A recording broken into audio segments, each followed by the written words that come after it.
Hi, I'm Dr. Randy Bach, and I'm honored today, August 1st, 2023, to have with me Professor Robert George. Professor, tell us about your ventures in academia, your proposition for the preservation of natural law, and whatever else is on your mind. Well, thanks, Randall, for the opportunity to be with you. I am McCormick Professor of Jurisprudence and Director of the James Madison Program in American Ideals and Institutions at Princeton University. I will, in September, enter my 39th year of teaching. Wow, you started when you were 10? Yeah, I wish. Entirely at Princeton, apart from a few stints as a visiting professor at Harvard Law School, which I attended when I was getting my law degree. I went from Harvard on to Oxford to do my doctorate in philosophy, and I've been teaching for my entire career in the fields of philosophy of law, constitutional law, and moral and political philosophy. I've also done several stints of public service. I chaired for 2 terms the U.S. Commission on International Religious Freedom. Religious freedom is a topic I'm extremely interested in. And I've served prior to that on the President's Council on Bioethics under President George W. Bush. And before that, as a presidential appointee to the U.S. Commission on Civil Rights. I've also represented the United States on an international council, the United Nations Commission on the Ethics of Science and Technology. So I've had a career both in academic life and in public service, but it's all been tied together by my concern for fundamental ethical issues, civil liberties and civil rights, bioethics, religious freedom, fundamental questions of right or wrong. We don't tend to see ourselves as operating in that milieu. I think people, they have their car keys, they have a map where they need to go. And, I think people are maybe more robotically oriented on a daily basis, but certainly those are the things, that's like kind of the big picture upon which we operate and how our society operates and governs. And it's a little bit, sometimes it's lost, the philosophy. Philosophy can be a diffuse subject. Where do you see kind of the rubber, getting back to the car analogy, where do you see the rubber meeting the road for a normal individual understanding the concepts that you bring to bear? For them, what is natural law? I mean, we understand what nature is. We might understand what the law is at different times. What is natural law? What is its derivation? And how does it play out? And what type of threats do you find it under currently? Natural law is right and wrong. Insofar as right and wrong, morality, can be known by unaided reason, that is, reason unaided by the data of revelation. Now, natural law theorists, going all the way back into our history, have not denied that there can be, and in fact has been, revelation, nor do I think, that revelation is unimportant. Quite the contrary. Illumination from revelation is very important, I think, to our understanding right and wrong. But natural law is a reference to the ends or purposes that provide more than merely instrumental reasons for action, reasons that can be grasped and whose directiveness can be understood even apart from divine revelation. The origins of the tradition of thinking about ethics, morality, in terms of natural law goes all the way back into antiquity. It's a pre-Christian idea or set of ideas. We find the origins of natural law thinking in Plato and in Aristotle, the great Greek philosophers, as well as in Cicero and other Roman jurists and thinkers. It's developed in very significant ways in the Middle Ages by what we often refer to as the scholastic thinkers, the most distinguished and notable of which was St. Thomas Aquinas, who propounded a very detailed theory of natural law in that part of his famous Summa Theologia, which has become known as the treatise on law. The concept of natural law figured in the thought of Enlightenment thinkers, and before that in Reformation thinkers, both Luther and Calvin, for example, had doctrines of natural law.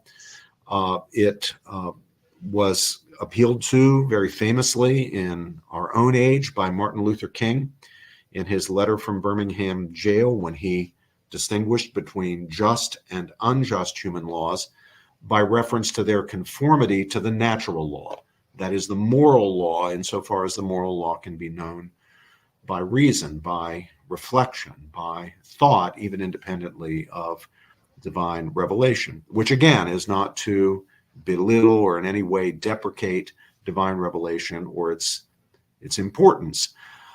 It's probably true that for most of modern history, from the Reformation forward, the main institution that has been the bearer of an official natural law doctrine was and is the Catholic Church, but it predates the division in Christianity that came in the 16th century with the Reformation, and it predates Christianity itself. As I say, its origins are in the thought of ancient Greek and Roman thinkers who then really contributed to the development of Christian ideas when Christian thinkers like St. Thomas Aquinas and others built on the insights of the great pagan philosophers, the ones we call the virtuous pagan philosophers. Mm. So Plato and Aristotle, my wife is the classicist, and I just kind of hang around and listen to some of her discussions with peers and so forth. But Plato and Aristotle kind of come upon this from different ends, do they not? Well, Aristotle was the student of Plato. Plato was the student of Socrates. Socrates didn't write anything. Socrates appears as the character, as the hero in most of Plato's dialogues. Even in the one that he does not officially appear in, Plato's last dialogue called The Laws, we encounter a character your wife will tell you about, the character called the Athenian stranger, and that's traditionally been thought to be Socrates. But while Aristotle was Socrates' teacher, Aristotle was Plato's student, I should say. While Aristotle was Plato's student, and while they agreed on many important things, they also disagreed on some very important things. When it comes to ethics, though, that dimension of philosophy, ethics is one subfield of many subfields of philosophy. When it comes to ethics, they really did tend to agree. And looking at their thought, we see that they together are really presenting the foundational ideas that, when formalized, become the doctrine of natural law. So, but would we, say, I don't know how to what extent it's been actualized, but would we want to live in Plato's Republic? No. And whether Plato's Republic is in fact Plato's Republic is an open question. There's no question that Plato did write the dialogue known as the Republic. But we don't know at least I don't know. I've always been skeptical about various theories of what's going on there. I don't think he's actually presenting it as the ideal society any more than Thomas More in his famous work Utopia is presenting Utopia, another place you would not want to live in, as his ideal society. I don't think that's what's going on. Do you think he had some kind of meta or semi-ironic viewpoint towards it? Yeah, I think he was trying to teach some lessons. Hmm. He presents the Republic, the so-called ideal Republic. So just for our listeners, maybe not familiar with it, what would you find analogous, most closely analogous to Plato's Republic amongst our recent examples of states? I'm sorry, I don't understand the question. So what would be the closest literal interpretation by a state in the modern era, the last couple hundred years of modern states to Plato's Republic? Is there, would you consider the French Revolution, North Korea, I don't know, the UK? I mean, what would you see as the most closely it would analogous? be I got the question now, Randall. Sorry for my obtuseness. Yeah, I mean, it would be a pretty authoritarian state in a lot of ways, and would resemble the Soviet Union too much for my sensibility. Right. So that's what I was kind of getting at. So. So you think he might have been ironic about it, but Aristotle, I was, insofar as I ever think of along these lines, I think of myself more as an Aristotelian than a Platist or whatever. Where do they diverge on those concepts of governance, and how much does governance play into the kind of the application of ethics? Ethics pertains both to our individual decisions and to corporate or communal decisions. There are ethical norms that govern my behavior even when it does not involve other people. Just how should I spend my time? What should I do with my life? But we live in communities of various sorts, beginning with the community of the family. We live in political communities, going all the way up from the neighborhood to the nation state. And ethical principles, principles of natural law, principles of right and wrong, govern our behavior, apply to our behavior, whether we're operating as an individual, family, or a larger group, including a polity. And the quest to understand those principles, applying both to us as individuals and in our corporate decisions, is really what natural law theory or natural law thinking is all about. Principles such as the golden rule, do unto others as you'd have them do unto you, or the Pauline principle that you shouldn't do something in itself evil, even if good will come of it, even for the sake of good consequences. Those are principles of natural law. They are accessible not only to Christians, but to Jews and to Muslims and to Hindus and to Buddhists and even people who have no particular faith. They're reasonable principles grasped by what Aristotle called our practical reason. So I was listening to one of your lectures, and you were talking about human rights and their expression, that, how people perhaps sit under the umbrella of human rights, the appellation human rights, the label, and what would in fact be their own definition of human rights. I might be misquoting you slightly, so I don't know if you recall the thing I'm speaking about, but you said you would challenge them to argue and delineate where they see human rights, and where does that intersect with, say, the concept of natural law and individual human rights? Yes, I'm a believer in human rights, and I've done a good deal of human rights work, including my service on the U.S. Commission on Civil Rights and my chairmanship of the U.S. Commission on International Religious Freedom. So I am by no means someone who is skeptical of the idea of rights or human rights or natural rights. However, I agree 100% with the great Harvard Law School theorist of human rights, Marianne Glendon, when she says rights claims have been grossly inflated. And people these days, too many people these days, tend to imagine that because they want something or want to do something, they have a right to it or a right to do it. This conflation of wants or desires with rights. And I think that's a very bad mistake. Another point that Professor Glendon makes, and again, she, like me, is an advocate of human rights. She defends the idea of human rights. She does not deprecate it, but she makes the point, entirely rightly, that we put so much emphasis on rights today that we neglect the other side of the coin: duties, responsibilities, obligations. Moral principles come in different forms. Some come in the forms of rights, like your right and my right to free speech, one we're exercising right now, or the free exercise of religion, or the freedom of the press, or the freedom of assembly, the freedom or right to petition the government for redress of grievances.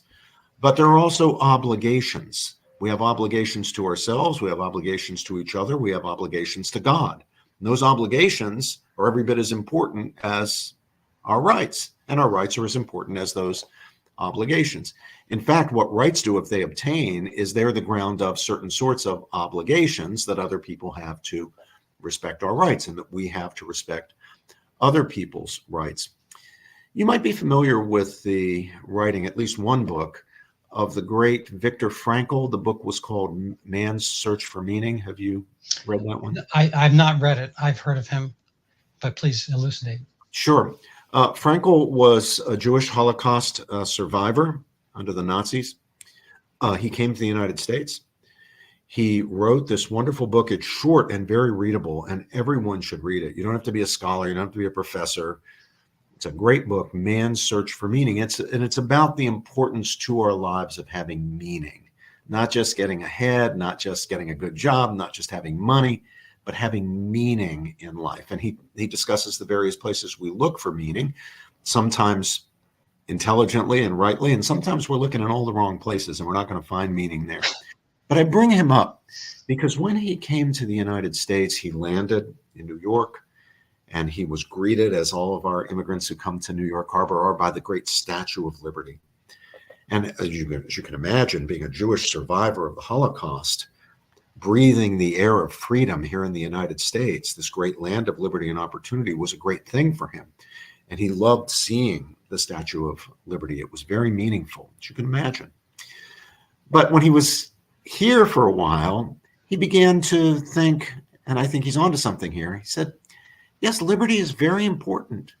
And I'm very glad and blessed and grateful to live in this land of liberty. But, you know, the Americans, they put so much emphasis on liberty and our rights that they don't think enough about responsibility and duty.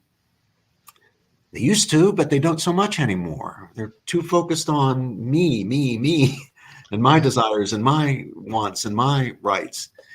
So he suggested that we certainly keep the Statue of Liberty because that's very important, because liberty is very important, but that we build on the other side of the country, on the Pacific side of the country, another statue, and it would be the Statue of Responsibility. So we would have both sides of the coin, the Statue of Liberty and the Statue of Responsibility. Yeah, I'm not sure whether it should probably go. If I had to cite it, I'm not sure whether it should go Seattle, San Francisco, or Los Angeles. Well, they certainly need it there. They certainly need it in those cities. Maybe all three. Probably one in Portland too. Now that's an interesting point. I like your point about looking in all the wrong places. There's a little joke. Guy's outside and he's under a street light and somebody's working and noticing he's out there for hours. And finally, the guy quits work. He goes outside. Can I help you? He says, yeah, I'm looking for my car keys. He says, well, you've been out here an hour. I'm not sure I can really add much to it. Where were you when you dropped them? He says, I was down that alley. So why aren't you looking there? He says, well, it's dark. Wrong places. Exactly.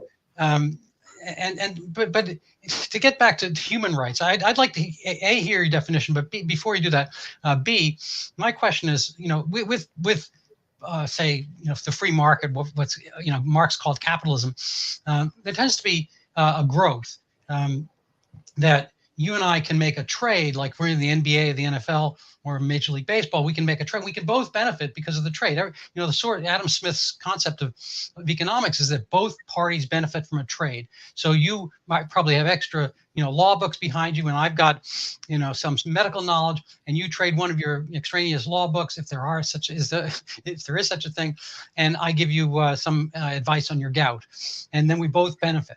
Because I learned a little bit of law and you get a good night's sleep. And so that's a positive benefit for both of us. We made a trade. We both lost something.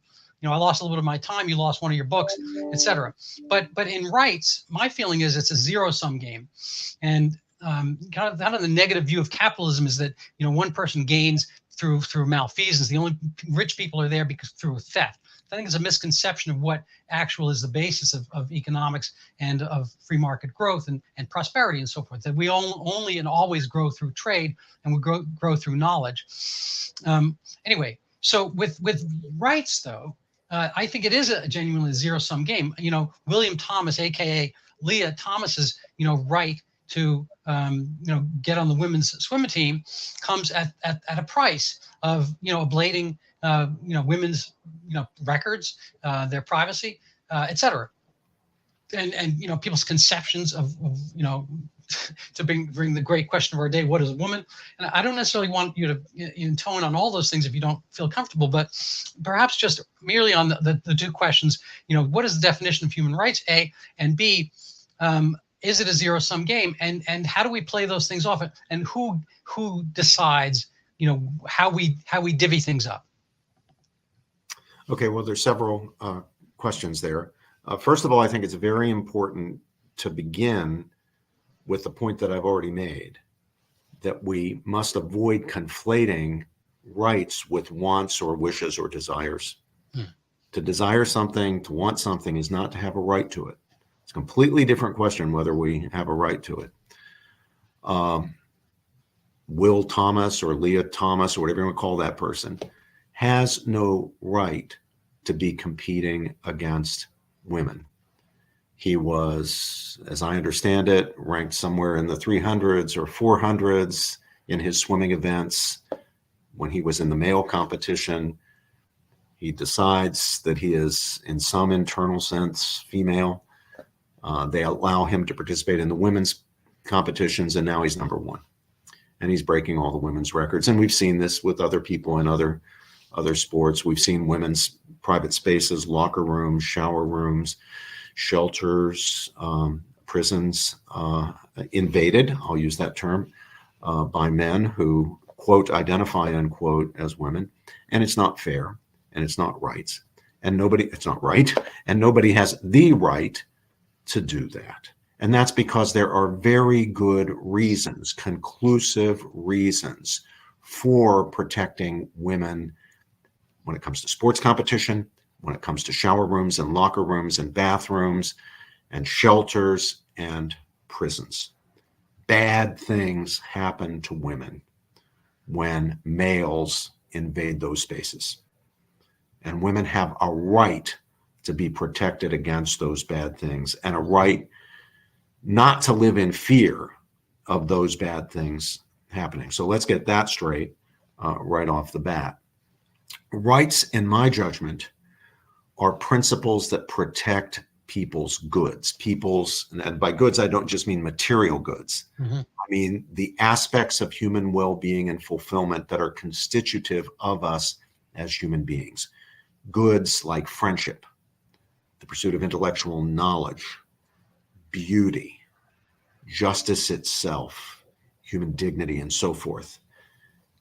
Rights are what need to be in place if we are to, for example, pursue truth. If we don't have the right to freedom of thought, freedom of speech, then we cannot pursue truth. Truth is the good that is protected by the right. There are other rights that follow from elementary fairness.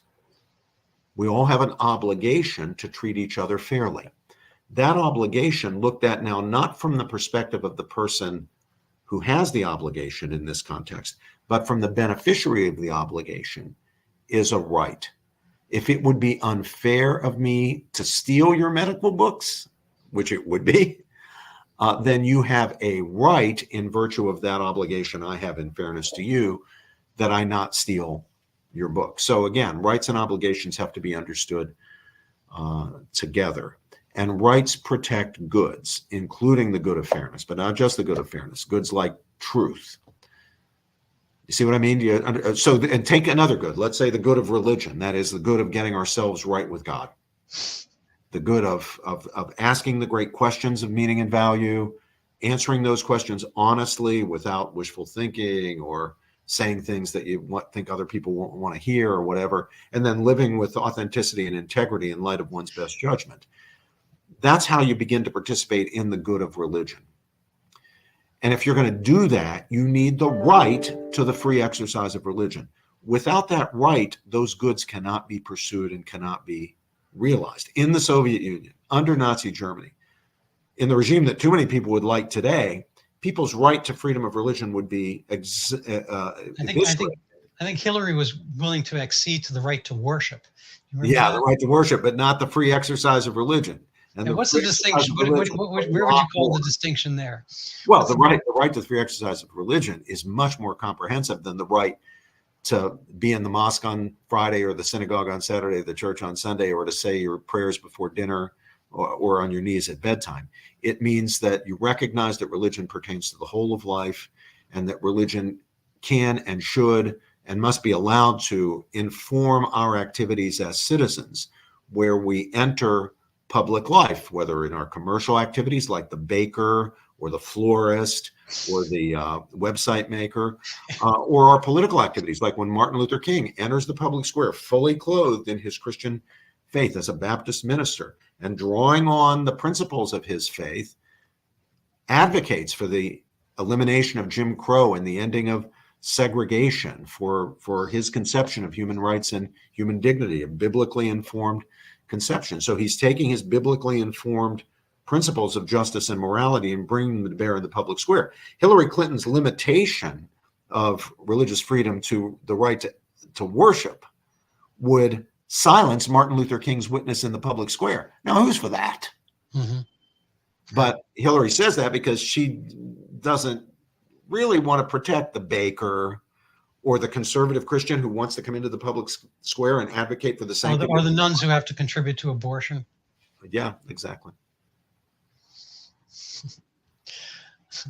Well, I think we've covered everything. No, I'm just kidding.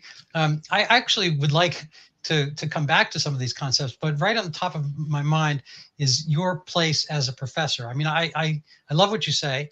I think there's, you know, I think this is something that's missing in our world, and even in a world where there, are religious preachers and pastors and rabbis and imams and so forth. I think a lot of the authenticity and integrity are missing. We saw this. I think there's a little bit of a fight against religion from within government. It plays out in the field of bioethics, and maybe just as a first question. I don't know if you heard there was a pandemic a few years ago called COVID, and this played out in the public sphere again with rights, and this what I call the zero sum game of rights, where some were granted the right to buy marijuana, the right to keep your cannabis shop open, but not your church. Is it really a distinction of choosing which, say, churches or organizations are favored? BLM was allowed and encouraged to amass and riot in a sense, but the Sturgis motorcycle rally was not. One was contravening public health, and the other was allowing the other dimensions of public health, which is the right to congregate and so forth, according to the government, public health leaders and so forth. How mutable is bioethics as a concept and/or the purveyors thereof? Well, the issue there was not actually bioethics. The issue there was just fundamental fairness and the right to the free exercise of religion and to freedom of speech and to freedom of assembly. It was disgraceful that strip clubs, in some cases, were allowed to operate, cannabis shops, liquor stores, grocery stores, but churches were not. It was the obligation of the government to treat religious gatherings, congregations, at least as well as it treated other social gatherings and social activities. In too many cases, the government didn't do that, and that was wrong. That was a violation of the rights of religious believers. It was unfair. It was a double standard. And I think we need accountability for that. And I hope that the electorate will deliver accountability for that here in a year or so. Yeah, we shall see. Michael Knowles, I listened to on podcast, and he what's the distinction between liberty and libertine? That too often, I think society, it probably preceded Nike's Just Do It logo. But whenever I see Just Do It, I think of the negative aspect of it. I mean, certainly it's nice to feel that you can just do something at any given moment. You can go singing in the rain. If you manage, imagine Gene Kelly or, doing that. It's like, oh, that's so awesome. That's an honor. But there's a fair amount of just do it that is inappropriate. And you don't want to just do almost anything. We have noticed the passing of Paul Rubens, aka Pee Wee Herman, and there were certain aspects of his life that were fascinating. His character was amazing, but there are parts where he let his life just do it, and he ran into trouble. I think he got picked up on child pornography charges and so forth, and he has a defense, I'm sure.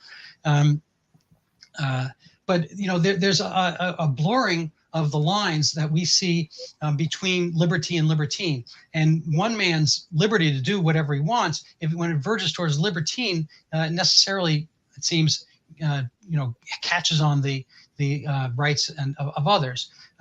There's this movie Sound of Freedom which came out recently, and I think we're seeing this kind of like normalization of pedophilia. The drag queens in the schools, a lot of stuff which is counter to, I think it's, the enemy of my enemy is my friend. I think a lot of people have aggression towards the classic church or churches, and they are willing to have, kind of throw anything against the wall to counteract those things. There's probably a question in there if you can find one, or I can give you one more specifically. Well, you won't get any disagreement with me about any of that. I think, and I've said this for the last 20 years, not just yesterday. It seems to me the great scandal of our culture and our time is the sexualization of children. This has been going on a long time, and it's really horrible. And it's measured in ruined lives, damaged relationships, damaged people.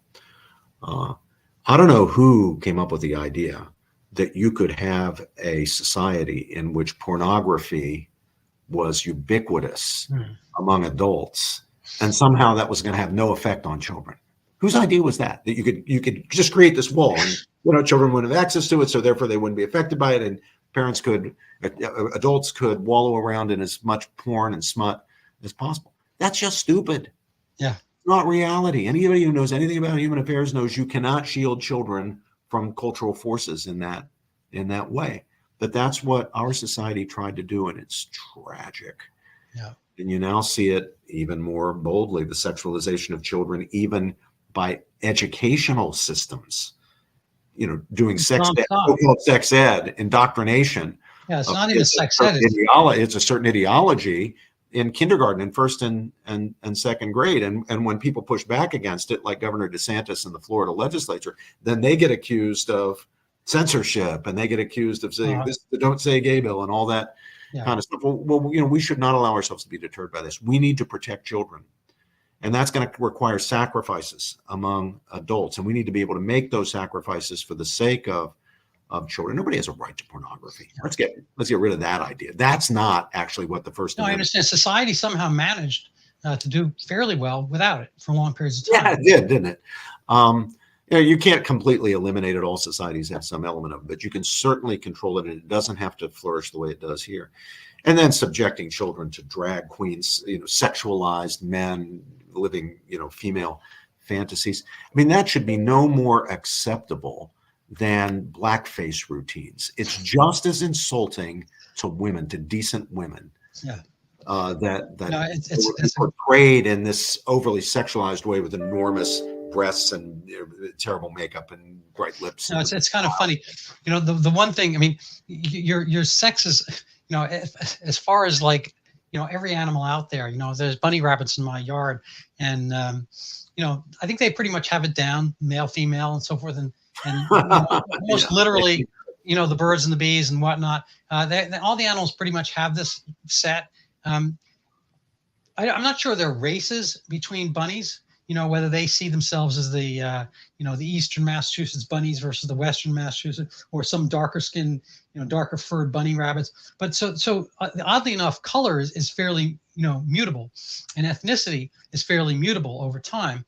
And those are things that we see as kind of distinctions, that can't be touched. You can't go around in blackface. You can't pretend you're Latino, so forth. But sex, which is frankly immutable, somehow is on this spectrum. It certainly is. It's binary and it's immutable. The reality is that we are integrated wholes. We are mind-body composites. We're not ghosts in machines. We're not psyches inhabiting bodies. And that means that there is no such thing as a female spirit or a female soul inhabiting a male body, or a male spirit or a male soul or a male psyche inhabiting a female body. Our bodies are us. We're not merely our bodies, but our bodies are part of our personal reality as human beings. They're not subpersonal realities. So what is a man? What is a woman? It is a biological male. In the case of a man, a biological female. That biology is not something apart from us. It's literally who we are. It's inherent to who we are. It's part of our personal reality as human beings. So there's a fundamental anthropological, if I can use that term, anthropological mistake at the heart of much of what is wrong, I think, in our culture today, many of the bad ideas. And that is conceiving as the person as a psyche or soul or spirit, and the body is something separate that's inhabited by the soul or spirit and used by the soul or spirit or psyche as an extrinsic instrument. No, that's very deep. I mean, I think we get buzzsawed, we get whirled around by a lot of voguish and faddish ideas, and some of them are irreparable. I think there's kind of this post-trans movement of people, realizing, look what I've done. I've self-mastectomized. Oh yeah, the detransitioners. Yeah. No, so often these are young people who, they're struggling with adolescence, with puberty, with being a young person and all the struggles, especially in this day and age, that you have with your identity and relationships and uncertainty about yourself and all these problems. And then somebody comes along, a teacher, a counselor, a therapist, and suggests the idea or bets A groomer. the idea that, really, you're Barbara, you're really Bobby, or Jim, you're really Jane. And then, of course, 3 or 4 or 5 years later, they realize that it's all been a tragic mistake.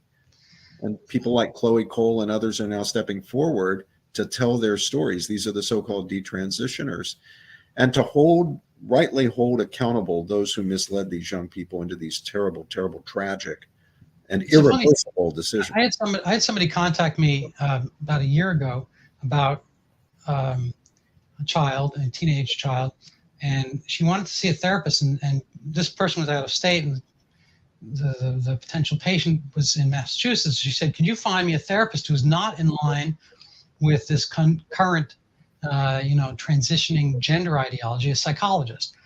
And so I put out a questionnaire, they were individualized, but 10 or 15 of my friends who were in psychology, psychiatry, that kind of stuff. And can you find me somebody who maintains that, boys are boys, girls are girls, so forth? And nobody had any suggestions. I'm just kind of amazed that there's no foundation, there's no firmity, there's no continuity of what we learned in, say, medical school with what's being practiced. That people can't come up with the concept that, yes, you have issues, I get it, you're not happy and so forth, but this is not the right answer. That this kind of, again, voguish, faddish thing for which I think there's going to be judgment, both medically, scientifically, if not legally, but even in the context of time, I think there are things, we look back and we say, oh my God, how could Mengele have done that, kind of type of experimentation on twins? How could, the Nazis have hoarded people and so forth?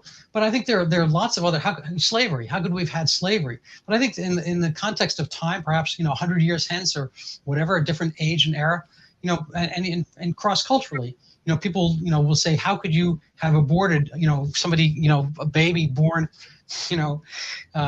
prematurely or at any point in sense, and how could you have taken a 14-year-old girl and mutilated her? How could you have prevented puberty in a 7-year-old, based on a 7-year-old's judgment? I think there are just so many, crimes for people who have kind of taken up the rubric of human rights themselves.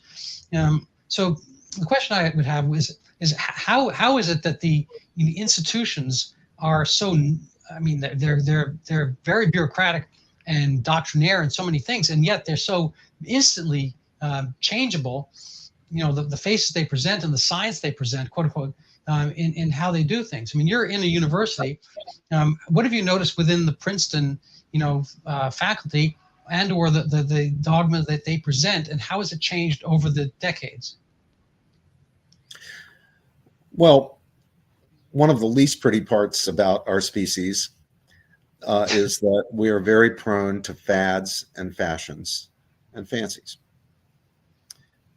We don't like to be the lone guy who stands out and tells the truth when everybody else is going down a different road.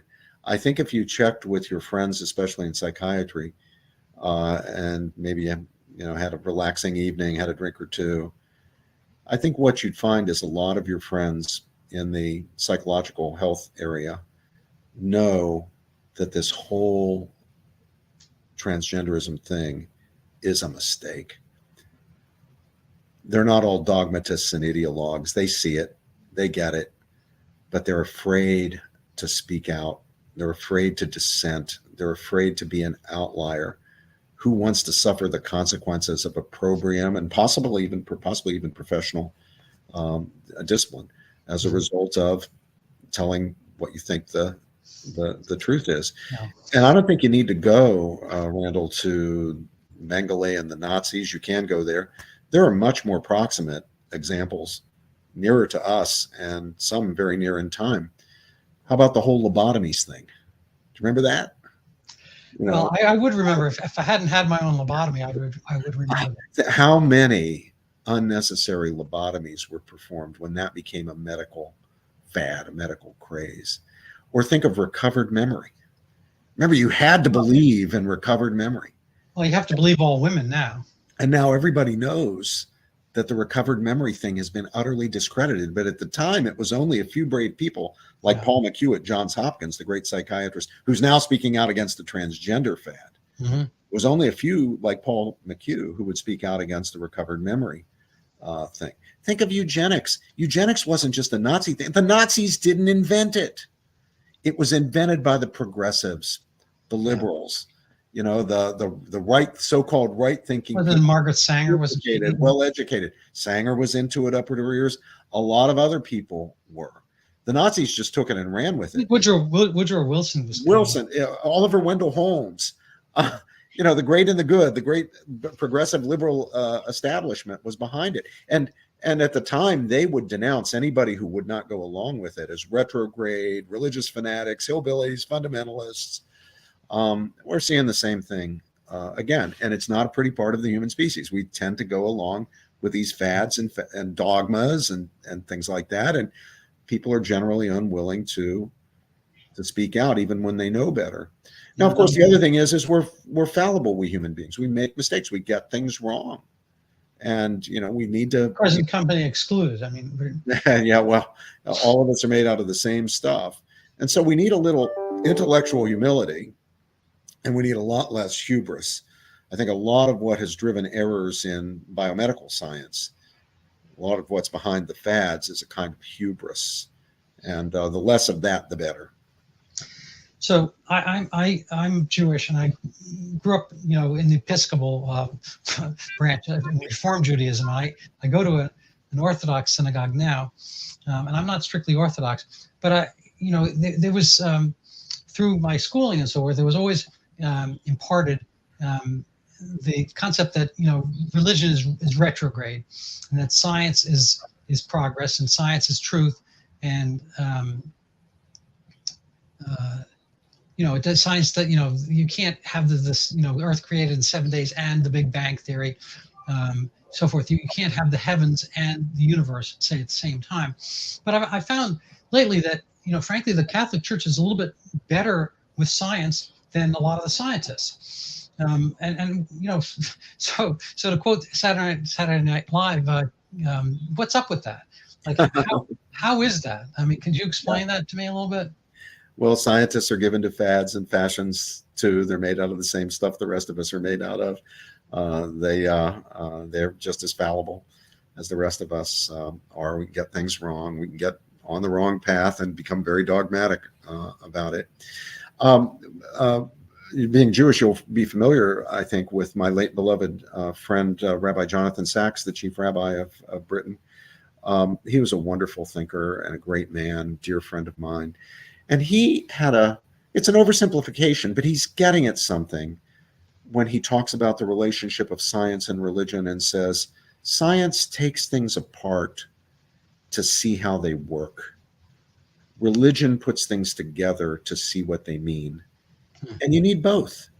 We want to know how do things work, and we should take things apart to see how they work.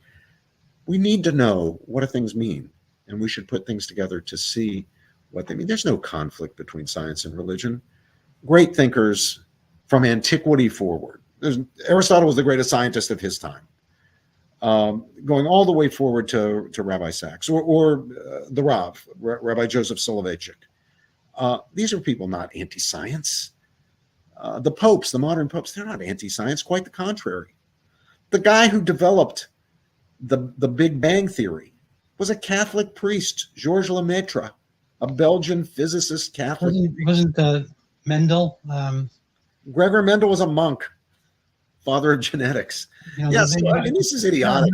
Bayes theorem. Conflict between science and religion. There is no conflict. We need to get at truth wherever it's to be found. And what we have to realize is that there are different methods that are appropriate to truth seeking in different domains. In the domain of the material, there are certain methods that we call the scientific method. They're great there. They are not all that great. They're not at all helpful in resolving spiritual questions, just as the methods appropriate to philosophy and theology and the interpretation of great literature, poetry, drama, and so forth. Those methods, perfectly appropriate in their domains, but not appropriate to science. And if we keep all that straight, we're going to be fine. And scientists can be religious, and religious folk can be scientists, and we're not going to be overstepping. It's when either side becomes imperialistic and starts supposing that it can answer all questions. Scientists can answer questions of meaning, questions of value, questions of ethics. They can't, because those questions are not amenable to investigation by scientific methods. You need different methods, and the same in the other direction. There's no when you're trying to figure out whether Pluto is or isn't a planet, you don't look in the Bible. It is a planet. Yeah, right. Well, this week it is. Next week, who knows? I think it actually has to be a planet. Anything that has its own, anything that's spherical is a planet. It has its own enough internal gravity to even out the valleys and mountains and coalesce. It's a planet. I'm going to leave that to you scientists. Yeah, I know. I mean, that's just it's one of those. It's almost theological, I guess, because there's going to be some set of rules that make it. But let me ask you a question about because we are fallible, as you said. There's been some degradation. I think there's been a political push, kind of a French Revolution push away from standard religions. Are you familiar with the Dodgers having what are they called? The something nuns.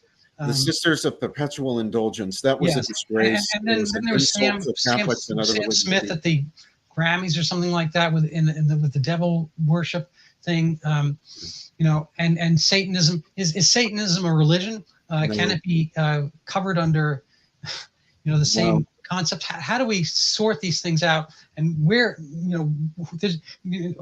Johnny Depp and Amber Heard, I think, and O.J. Simpson, I think people know a lot more about who was right and wrong in those cases. They heard kind of a thorough adjudication. I think actually people are expert in Johnny Depp, Amber Heard. I think you could go from UPS guy to the clerk at the grocery store to somebody at church and so forth. Everybody has a stance on Johnny Depp and or O.J. Simpson, depending on the era, because those things were heard and adjudicated in depth, but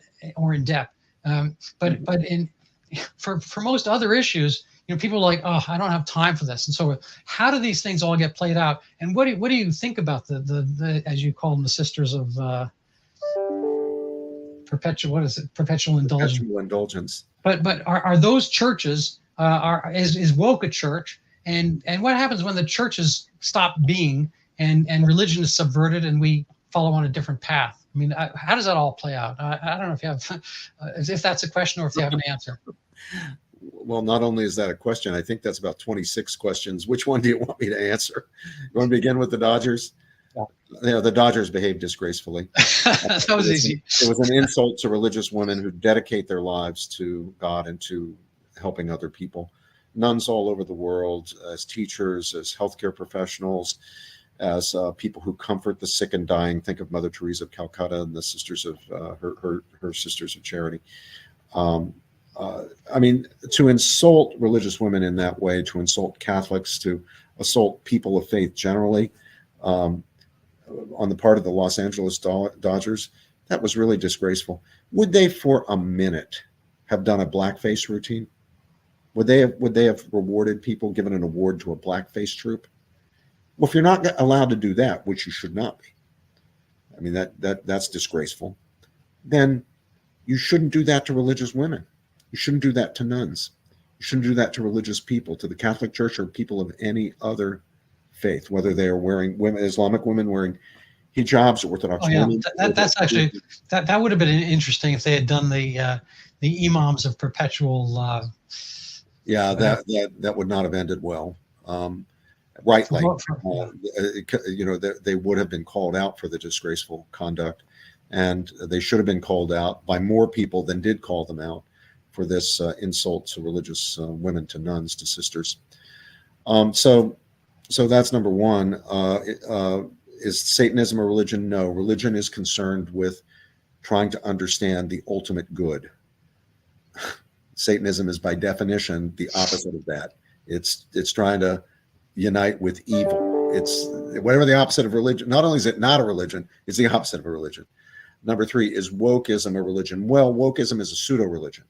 What it tries to do is fill the role that religion plays in the life of believers. And it does so by mimicking religion in a lot of ways. Think of some of them. It's got dogmas and doctrines. It's got saints and demons. It has holy days. It has whole holy months, like Ramadan in the Muslim religion. We got Pride Month in the woke religion. It has heresies and heretics. It has words you can't say. Functions as it a has religion. Sacred words. I mean, religion. In Judaism, we can't. Words. In Judaism, we can't.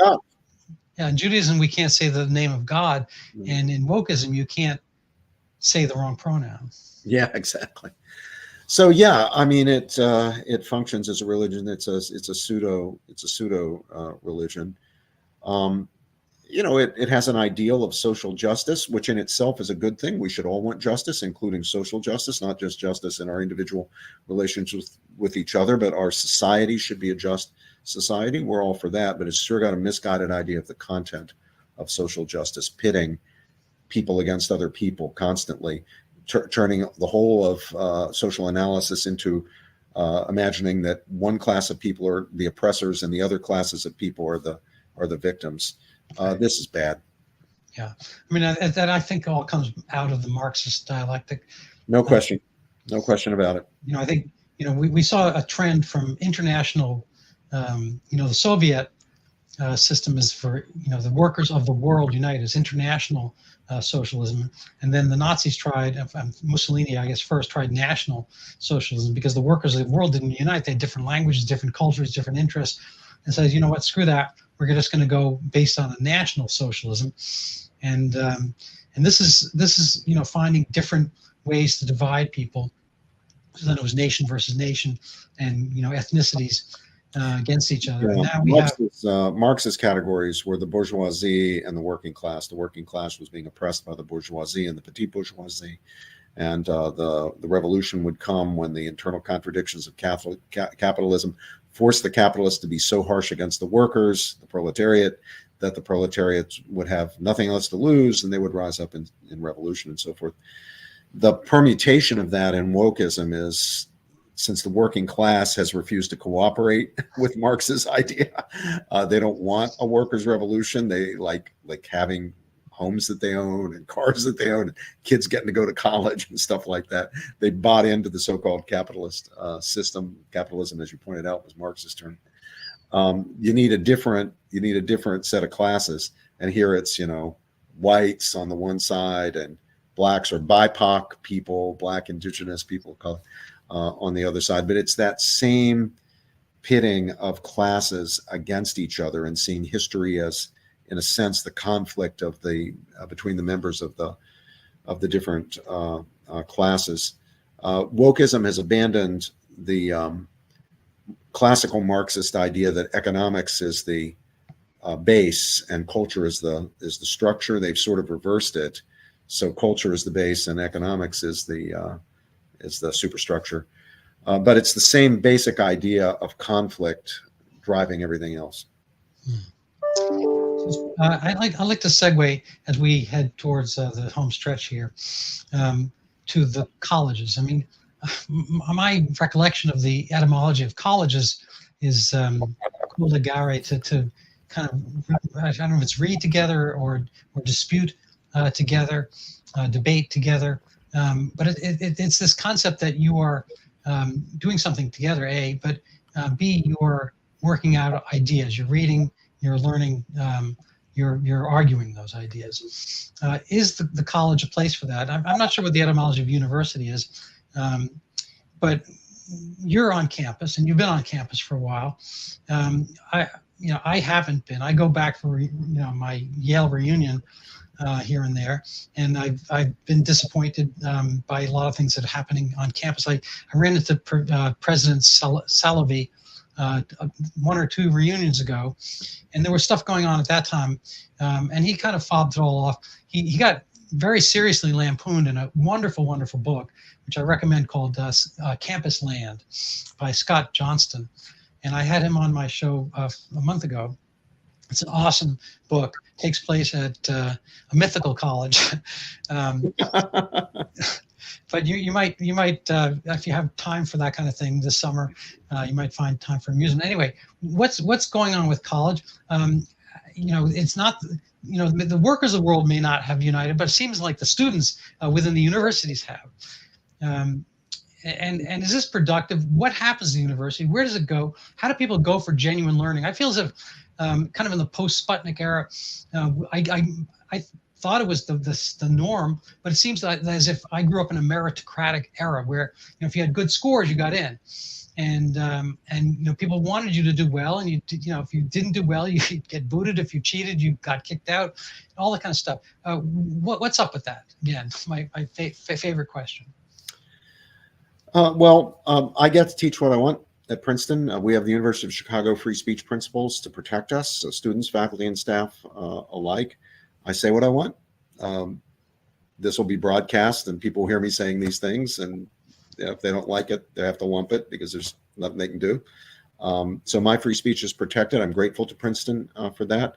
There are other places where you probably couldn't get away with saying the things that I say. So I've had a very happy 38 years now, be entering 39th at Princeton in no small measure because we do respect freedom of speech. Now, have we been perfect? Absolutely not. Have we had some failures? Yes, and some rather spectacular ones.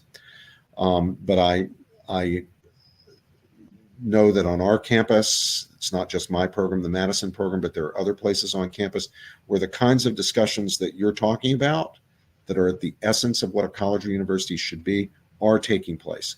Students are being challenged. They're reading different perspectives. They're not just being fed a certain dogma. Now, are there other places on campus where you get the indoctrination and the dogma? Yeah, unfortunately, yes. My students tell me about courses where they feel they're not allowed to dissent, or they're given just one side of questions in the readings and in the lectures, or where they're feeling a lot of pressure, including from their peers, not to express views that are out of line with the woke accepted dogma. That's a kind of sectarianism. And there are lots of places where it's much worse, where that sectarianism pervades the whole university. I think you mentioned one a minute ago, but I won't go back and talk about that place. But there's way too much of that sectarianism going on. There were a time when all these colleges and universities, or at least many of them, were officially sectarian. They were Congregationalist or Episcopalian. Yeah, well, I think that's how Yale and Harvard got started. I'm yeah, sure exactly. Princeton per se. And then they became non-sectarian. And I'm for both. I'm glad that there are religiously affiliated universities, and I'm glad that there are non-sectarian ones. I'm very glad that we have Yeshiva, Brigham Young, Notre Dame, Baylor, Zaytuna, the new Muslim college out in Berkeley, very fine college. I think they provide an important service. An important opportunity for families who want their kids to be educated broadly, but with the foundation in the faith of that family. I think that's great, but I also think it's valuable that there be places that are non-sectarian, where people from all different religions come and they gather, and they can have their individual chaplaincies and so forth, but they're engaging with each other along the historic lines of religious difference. I think that's important. But we're losing that non-sectarianism. But the new sectarianism isn't being Baptist or Catholic or Methodist. It's being woke. And that ideology is enforced often by informal mechanisms, sometimes by formal ones, much more ruthlessly, I think, than some of the religiously affiliated colleges in the old days enforced their orthodoxies. So that's the challenge for us today. It's a bad thing. You don't want indoctrination. Not only is indoctrination not education, it's the antithesis of education. It's the very opposite, the very reverse of education. I'd much rather my students be ignorant than be indoctrinated. If they're ignorant, maybe I can teach them something. Yeah. If they're indoctrinated before I can even start the process of teaching them something, I got to pry their minds open with a crowbar, and that's hard. Yeah, no, I agree. I think Churchill, some woman, apocryphally perhaps, some woman came up to him and said, "My dear Mr. Churchill, you're fabulously drunk." He said, "Yes, my dear, but in the morning I'll be sober and you'll still be stupid." I mean, maybe he said that, but I think you're making a reasonable point between ignorance and stupidity, and hopefully, hopefully people have the ability to figure that all out. Yeah, indoctrination does, in a certain sense, make you stupid. It kind of makes you a zombie. It's just not thinking. That's it. When you're indoctrinated, what it does is it restricts your ability to think. The whole point of education is to open that so that you think. Yeah. So speaking of zombies, there's two things. First of all, on yesterday's podcast, I interviewed Dan Cohen, who's a journalist, independent, very independent, very, very, very, very independent journalist. And he found the Council on Foreign Relations had a 2019 movie called The Zombie Apocalypse, and basically what governments should do if there were one. So they were using an extraordinary example, but basically the message was, they have these interesting graphics, and basically all governments should accede to a world government to run their pandemic against the zombies. So that's a total sidelight. But as far as the zombie aspect, it seems to me that the transitioning of our youth is not zombieism, but we're creating a class of people who forever thereafter will be dependent on the medical world for treatment. This seems to be very much in accord with one of my other interests, which is narcotic de-addiction, and kind of I'm going to use this term very loosely, zombification of people by giving them eternal maintenance drugs. Methadone was the model, then Suboxone, and we keep people on eternal tie, like an umbilical cord, to the state, essentially, to medical practice. And we're, in a sense, in order to have a republic, we haven't really spoken on the nature of our country and our unique aspect of it, but people think of it as a democracy. It's really a republican or constitutional, constitutional republic where there are rules and statutes and so forth. When we get a populace that's very dependent, and getting back to your Statue of Liberty versus your Statue of Responsibility, we have a bunch of people who are expecting something, whether it's their Suboxone, their methadone, or their puberty blockers, or their replacement sex hormone, or their body dysmorphic surgery, and so forth. We get a dependency rather than independency, and are those two things inimical? And may I ask you a question? Sure. So, if you have a child, let's say a 14-year-old or 15-year-old child, and you do the hormonal treatments, cross-sex hormones and so forth, you do the surgeries, mastectomies, the amputations, genital organs and so forth, and imagine that child has a life expectancy of another 60 years, let's say.